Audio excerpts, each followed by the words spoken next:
Assalamualaikum warahmatullahi wabarakatuh. Perkenalkan nama saya Amanda Diantika Filania dari NIM G00251123 dari kelompok A9.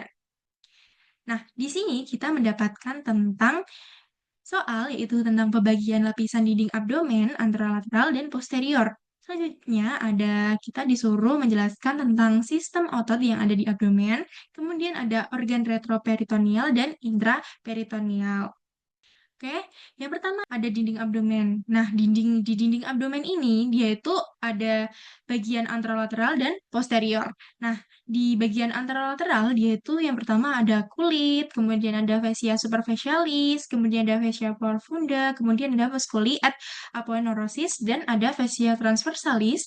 Kemudian ada fascia extraperitonealis yaitu yang disebut biasanya tuh jaringan lemak, kemudian ada peritoneum parietal.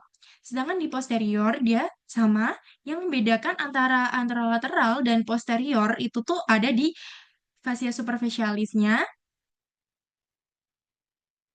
Nah, ini bisa kita lihat. Kalau di posterior itu dia ada dorsi, kalau di anterolateral itu tidak ada. Dan kalau di anterolateral itu ada fascia Kemper dan fascia scarpa. Kemudian ada muskulusnya, muskulusnya beda, sangat beda. Kemudian yang membedakan yaitu fascia transversalisnya. Oke, next. Jadi selanjutnya ada dinding abdomen anterolateral. Nah, ini jadi bisa kita lihat, ini tuh potongan dinding abdomen lateral yang terlihat yaitu ada musculus obliquus externus abdominis dan musculus obliquus internus abdominis dan musculus transversus abdominis. Sedangkan musculus rectus abdominis dan musculus pyramidalis abdominis itu ada di dinding abdomen anterior. Nah, ini bisa kita lihat sama, yaitu yang pertama ada kulit, kemudian ada fascia superficialis, ada fascia profunda, ada musculi at aponeurosis, dan fascia transversalis, kemudian ada fascia extraperitonealis, dan peritoneum parietal. Nah, bisa kita lihat ini lapisan, kemudian dari kanan ini deep, kemudian ini ada superficial. Nah, bisa kita lihat ini ada apa aja. Oke, selanjutnya yaitu yang pertama ada kulit. Nah, kulit ini itu dia melekat pada struktur yang terletak di bawahnya dengan longgar kecuali itu pada umbikulus. Nah, kulit di sini ini ada peritoneum parietal, ada fascia extraperitonealis, kemudian ada fascia superficialis lapisan dia tuh yang biasanya di bawah ini, di bawah ke ini. Dia di bagian tengah-tengah seperti ini. Kemudian ada lapisan membranosa fascia scarpa. Nah, ini ada fascia transversalis di bagian sini, kemudian ada musculus abdominis. Next. Nah, selanjutnya ada lapisan fascia superficialis. Di fascia superficialis ini tuh dia tuh memiliki lapisan yang berbeda antara lapisan di atas umbilicus dan di bawah umbilicus. Nah, di superior umbilicus itu tuh ada fascia superficialis yang hanya terdiri dari jaringan subkutan yang tetap konsisten dengan lapisannya. Nah, namun di sini tuh dia tuh di inferiornya sendiri dari umbicularis ini dia di bagian terdalam dari jaringan subkutan diperkuat oleh banyak serat elastis dan kolagen, sehingga dia tuh memiliki dua lapisan yaitu fascia Kemper dan fascia scarpa. Di sini. Ini fascia Kemper dan ini fascia scarpa. Bagian sini dan bagian sini. Nah, di fascia Kemper itu dia ada Panniculus adiposus atau lamina superficialis, kemudian ada di fascia scarpa, itu ada satu membrana profunda. Nah, ini bisa kita lihat pembagiannya. Nah, ini juga termasuk organ terpenting itu yang dinamakan dengan peritoneum visceral.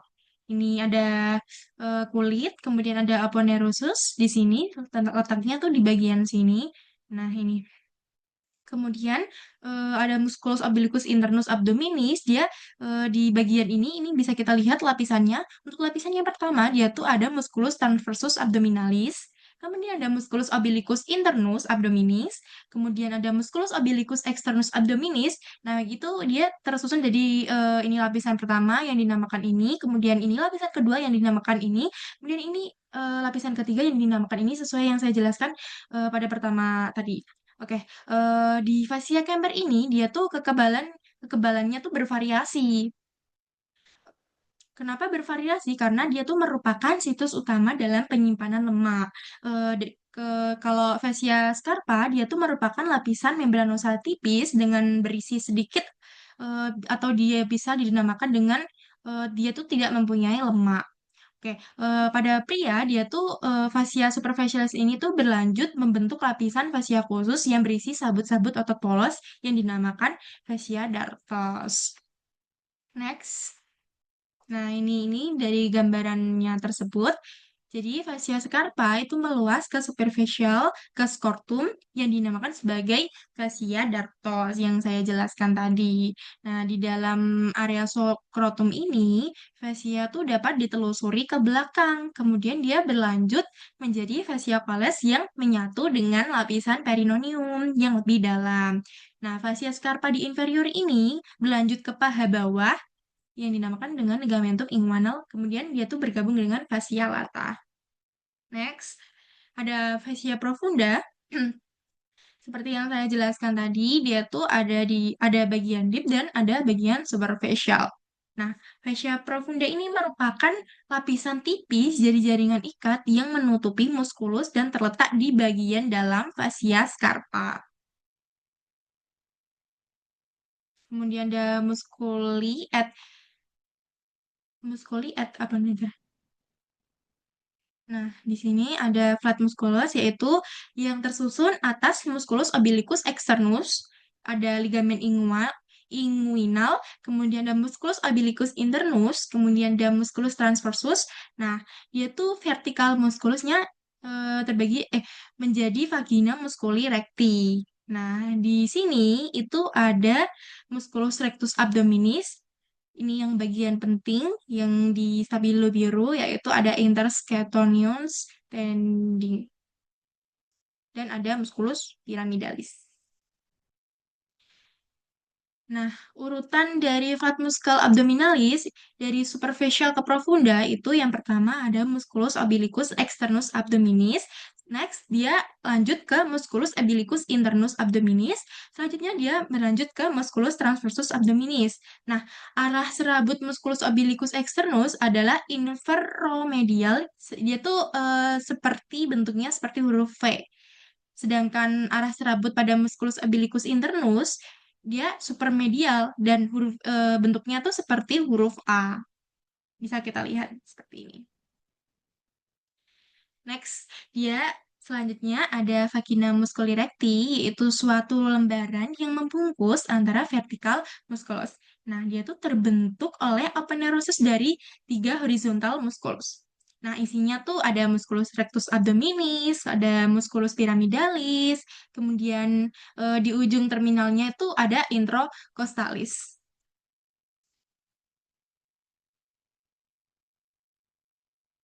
Nah, selanjutnya ada fascia transversalis. Di fascia transversalis ini tuh merupakan lapisan berkelanjutan dari fascia profundus yang memegari antara cavitas abdominalis dan berlanjut ke dalam cavitas pelvis.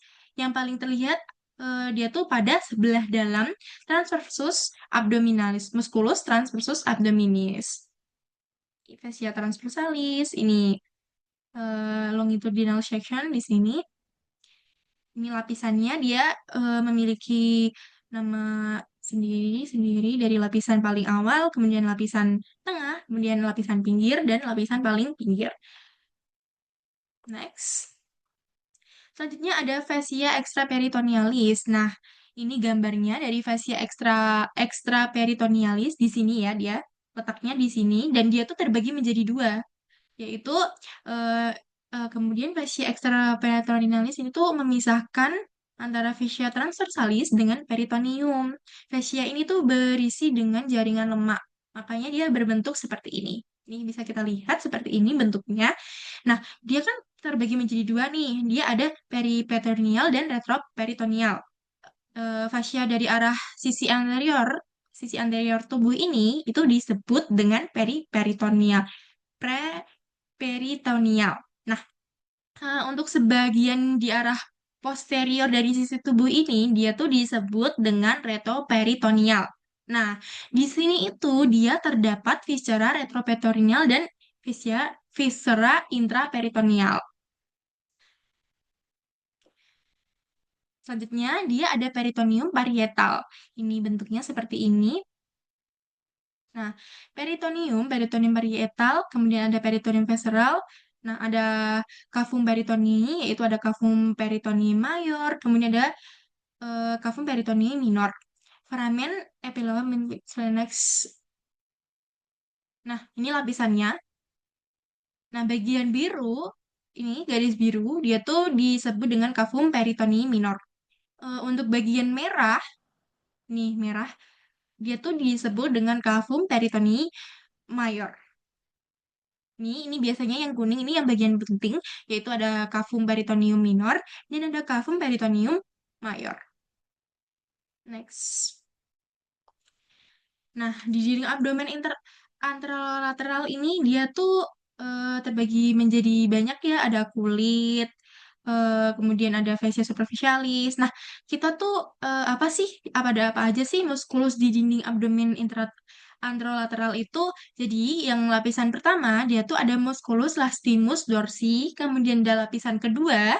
Sini dia tuh ada musculus obliquus externus abdominis, kemudian ada musculus erector spinae, kemudian ada musculus longissimus dorsi, kemudian ada musculus serratus posterior inferior. Nah, di lapisan ketiga, dia tuh ada musculus multifidus dan musculus interpenalis, kemudian ada musculus obliquus internus abdominis. Nah, untuk lapisan keempat, yang terakhir nih, dia tuh ada musculus quadratus lumborum dan musculus iliopsoas dan musculus transversus abdominis. Next.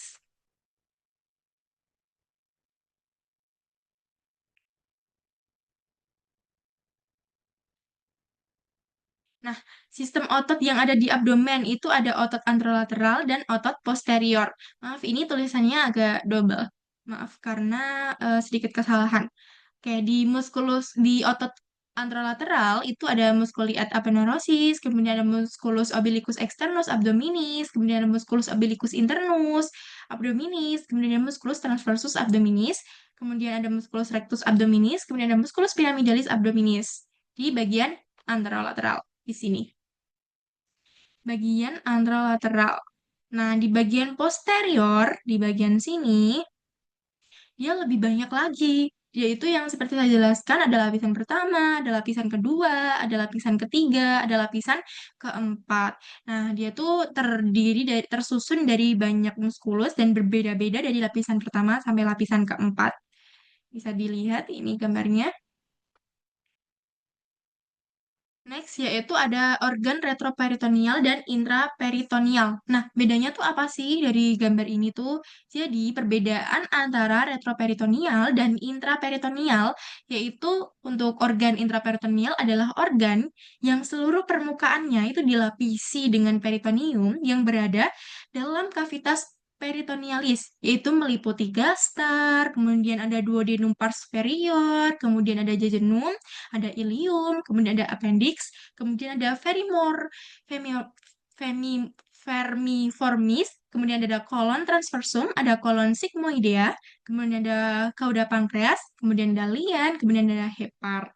Nah, untuk organ retroperitoneal, dia tuh ada letaknya tuh dia berada di luar kavitas dari peritoneum ini. Kemudian dia tuh dilapisi peritoneum hanya di permukaannya anterior saja, bukan di seluruh permukaan. Kalau intraperitoneal kan semuanya nih dilapisi apa peritoneum. Kalau yang retroperitoneal dia tuh hanya di bagian permukaan anteriornya saja. Jadi itu perbedaannya. Next.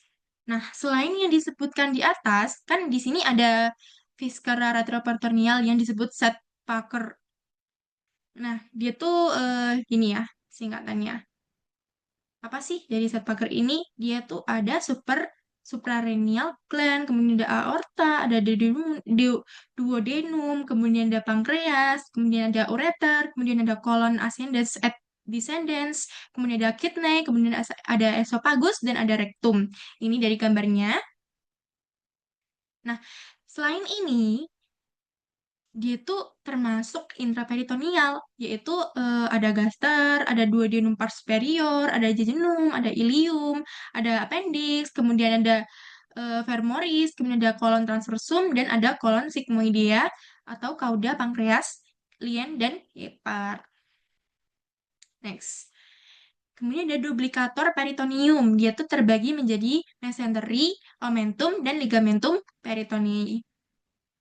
Nah, selanjutnya di sini kita tuh disuruh menjelaskan tentang anatomi gaster beserta sphincter yang ada di gaster. Nah, apa saja sih di situ? Oke, mari kita lihat. Nah, jadi di gaster itu dia tuh terbagi antara organ vergat, magdat, dan enggat. Nah, organ vergat itu tuh ada esophagus pars abdominalis, ada gaster, ada duodenum, ada pars superior, hingga papilla duodeni mayor. Kemudian ada hepar, ada pankreas, ada vesika valea, kemudian ada lien. Nah, di organ magdat itu ada seperti ini. Ada duodenum sampai 2/3 kolon transversum. Kemudian ada organ hinggat, yaitu ada sepertiga kolon transversum, kemudian ada kolon descendens, kemudian ada kolon sigmoideum, dan rectum. Nah, ini penampakan dari gaster sendiri. Gaster itu adalah lambung. Nih, ini gambarnya seperti ini. Ini gambar tentang mucosa of posterior wall of stomach. Berarti dia di lambung di perut. Oke. Di sini ada banyak ya dibagi-bagi seperti yang saya jelaskan tadi. Ini dilihat dari anterior.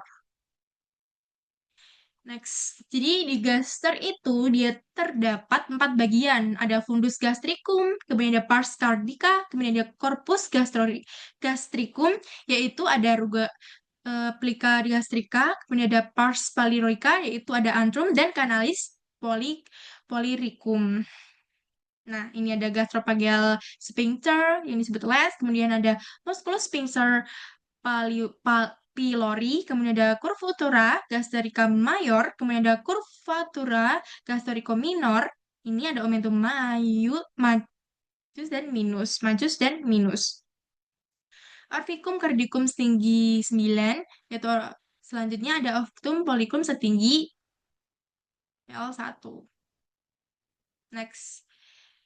Kemudian ada omentum majus dan omentum minus. Ini dari gambar omentum majus dan omentum minus.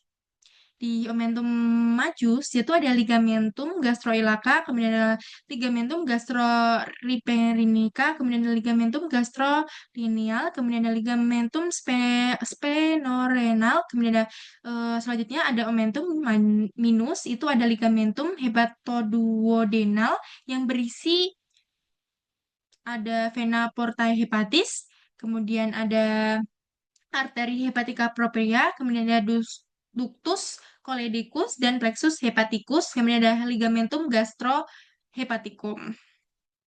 Nah, di arterinya sendiri, dia tuh ada arteri gastrica sinistra yang berasal dari truncus coellalicus, kemudian ada arteri gastrica dextra yang berasal dari arteri hepatica communis. Nah ini bisa dibaca ya, dia tuh berjalan ke arah mana aja, meliputi apa aja. Kemudian ada arteri gastrica brevis dari arteri linealis, kemudian ada arteri gastromentalis sinistra yang berasal dari arteri linealis, kemudian ada arteri gastromentalis yang berasal dari arteri gastroduodenalis, yaitu cabang dari arteri hepatica communis. Yang paling akhir itu ada arteri gastrica posterior yang berasal dari arteri linealis, tapi dia tuh tidak selalu ditemukan pada gaster ini. Next, nah ini dia gambarnya di bagian arterinya itu diletaknya di mana? Ini kalau ini di sini arteri gastrica posterior, kalau gastrica sinistra di sini. Oke, next. Kemudian ada venanya. Ini gambarnya, venanya tuh terbagi antara vena gastrica dextra et sinistra yang bermuara langsung ke vena porta hepatis, kemudian ada vena gastrica brevis dan vena gastromentalis sinistra yang bermuara ke vena linealis.